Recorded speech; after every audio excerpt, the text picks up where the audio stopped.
रंबा हो.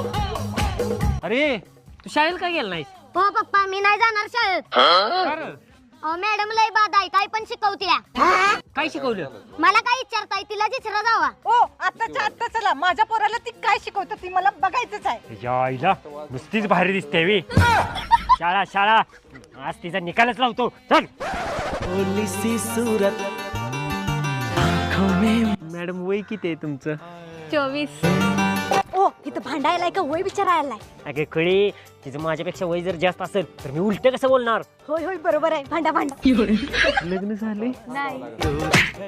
हो मॅडम तुम्ही माझ्या पोराला सगळं चुकीचं शिकवताय. काय शिकवलं? ए काय शिकवलं सांग? यशापर्यंत पोचायचं असलं तर पायऱ्या चढायला लागते त्या. बरोबर शिकवलंय की. काय बरोबर आहे म्हणून सांगताय? यशापर्यंत पोहोचायचं असलं तर पायऱ्या चढायची काय गरज आहे? यशा खालच्याच खोलीत राहतोय. असं चुकीचं शिकवणार असशील तर पोराचा दाखला आजच काढून